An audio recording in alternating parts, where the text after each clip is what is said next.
Ngayong linggo ng gabi, sa kapuso mo Jessica Soho ay pakatunghayan natin ang isang ginang mula sa Rizal, Palawan. Sugatan ang kamay matapos dakmain ng buhaya.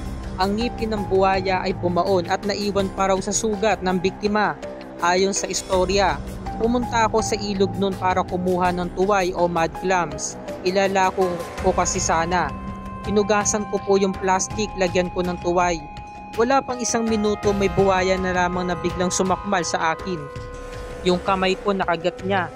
Naghilahan na kami pagsigaw ko dumating yung asawa ko. Tinadyakan niya yung buhaya na tamaan sa mata. Nakabitaw yung buhaya. Pero yung dalawang ngipin niya naiwan sa kamay ko.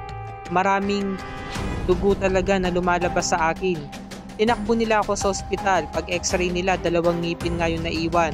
Sabi ng nurse, kunin mo pa yung ngipin ng buhaya, gawin mong agimat.